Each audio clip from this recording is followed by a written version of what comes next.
Des figures marquantes de l'histoire de la baie James. Une série de capsules historiques réalisées par la Société d'histoire régionale de Chibougamau.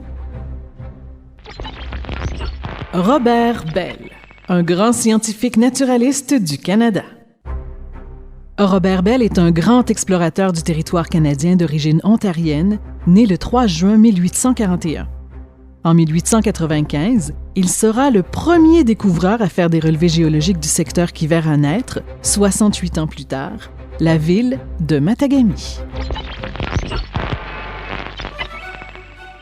Alors étudiant à l'Université McGill en génie civil, Robert Bell est recruté par Sir William Logan, directeur de la Commission géologique du Canada, comme assistant de terrain.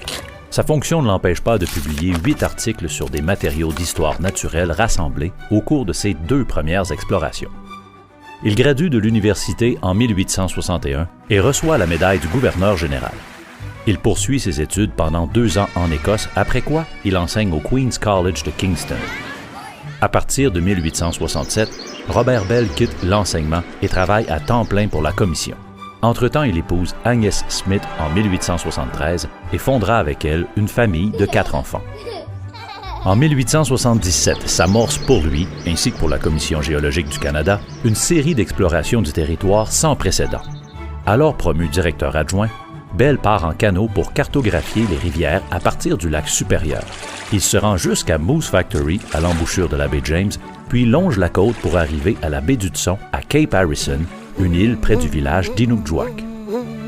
Dans le but d'ouvrir une voie navigable entre l'Ouest canadien et l'Europe, le Dominion du Canada décide d'organiser des reconnaissances scientifiques de la terre de Rupert qui avait été cédée par la Compagnie de la baie d'Hudson au Canada en 1870.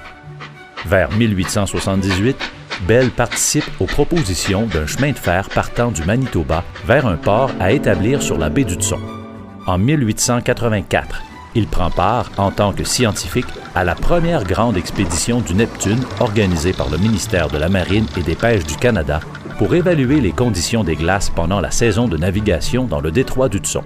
Bell surnomme cette grande baie la Méditerranée de l'Amérique du Nord et recommande son utilisation comme voie navigable naturelle. Robert Bell travaille sans relâche à étudier le territoire canadien. Ses explorations et ses rapports se succèdent.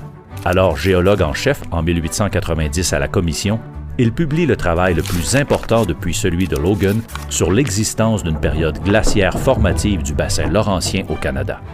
En 1897, il explore l'île de Baffin et en 1899, la région du Grand Lac des Esclaves. En 1900, il publie un rapport géologique portant sur le bassin hydrographique de la rivière Nottaway, incluant les lacs Chibougamau, Waswanipi et Matagami, que son équipe visite en 1895 et 1896.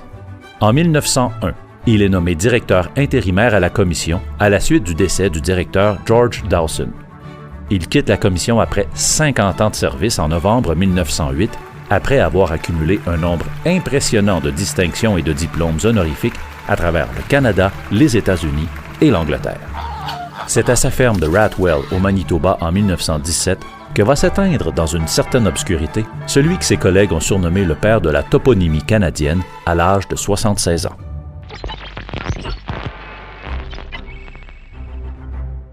Durant sa longue carrière à la Commission géologique du Canada, Robert Bell cartographia et nomma plus de 3000 entités géographiques et publia de nombreux ouvrages scientifiques auxquels on se réfère encore à ce jour. Il donna son nom à la portion de la rivière Nottaway qui se trouve entre Louvicourt et Matagami. Ainsi, la rivière Bell commémore aujourd'hui fièrement sa mémoire. Cette capsule historique a été réalisée par la Société d'histoire régionale de Chibougamau en partenariat avec l'administration régionale baie James, le ministère des Affaires municipales et de l'Habitation et le ministère de la Culture et des Communications du Québec.